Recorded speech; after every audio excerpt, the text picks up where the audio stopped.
I truly wish that that we were to make the effort to promote and actually publicize, if you wish, that idea, that syncretism and that inclusion, and the nation as a whole might benefit.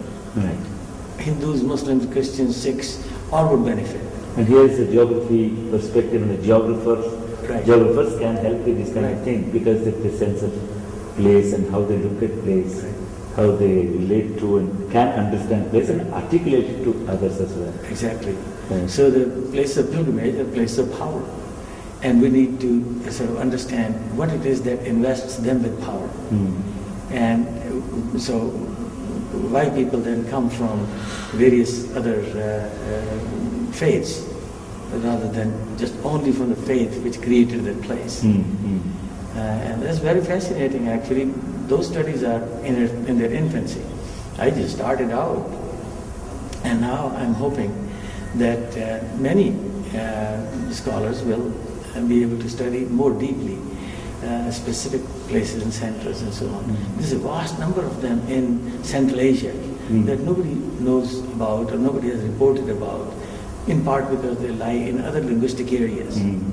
But I tell you, in Uzbekistan, in Tajikistan, in several other areas, Afghanistan, there are places of pilgrimage that attract millions of people, and they're inclusive places. And that inclusiveness needs to be, in a sense, rubbed into the larger population, so that their delusion about exclusiveness of this place or exclusiveness of that place begin to disappear. And the boundaries dissolve. And the boundaries, instead of being sacred and profane or only exclusive to one or the other faith, they become porous. They become porous.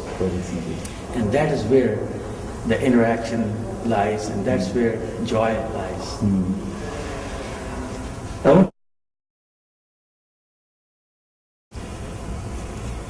Several scholars have suggested that there should be.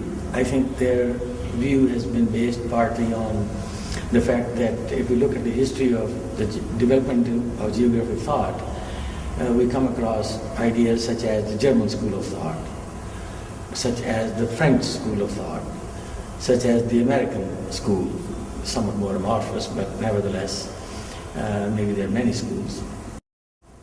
But there have been fairly distinct school of French geography, and complex civilizations such as India does need to identify the kind of motifs that would give it the identity that that could highlight the particular kind of thought patterns that emanate from its rich historical past.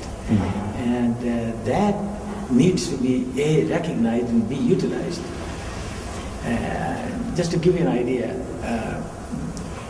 one of the things that Indian civilization does generate, and we have seen it century after century, is syncretism, is inclusion, and is interaction with the others. And that idea needs to be a driving force in our studies. For example, I was in Banaras the other day, just a couple of days back, with Steve in Banaras, and we saw that the weavers of the silk saris, many of them are Muslims.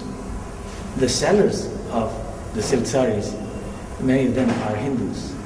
Now here is a very interesting cooperation between Hindus and Muslims, in spite of the fact that they belong to different faiths, but they interact together. The fact that they interact is important because it recognizes and emphasizes the fact that the Indian civilization does generate ideas about harmony. And if those ideas were to become prominent, how peaceful, how much more peaceful can a civilization be? Mm. And I think that we have the responsibility. Geographers. We geographers have the responsibility to not only recognize those, but to operationalize those ideas. Inclusiveness, syncretism, and interaction between different faiths, and recognizing in different domains, not only the religious domain, but the economic domain, and make the world aware of that. That would be tremendously helpful. That certainly would be part of the larger Indian paradigm, if you wish, because it would be based upon that inclusiveness. Let me give you an example, which I think we discussed yesterday just around the table, and that is that I was just doing the yatra to a goddess called the Vaishno Devi in Kashmir, and we reached the shrine, but realized that we don't have the ticket the same day to return to the plains. Now there was a dilemma where to stay, and it was getting quite late. It was cold, snowing and hailing, and the stones were cold on which we were walking barefoot, and there was need to find some place to rest.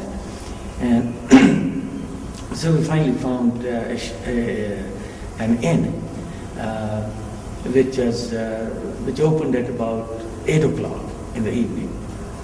So everybody rushed into that inn. Now there was only so much room in that place.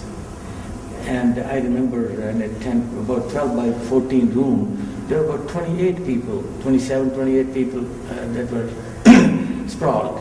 And several of them right where people would normally walk. But within about an hour, maybe a little bit less, maybe a little bit more, everybody sort of began to relate to each other, including young couples. And so we had to create little spaces for those as well. And there were elderly people, there were middle-aged people, there were people from Maharashtra, there were people from Punjab, there were people from UP, and so forth, all of them. And finally they were able to kind of talk to each other as though they were uncles and aunties and so forth. And within a short period of time, everybody was snoring. I mean, what a wonderful example of how an inclusiveness can be created within a short period of time. I truly wish that we could make this sort of idea dynamic and so that it will become operational in our daily life.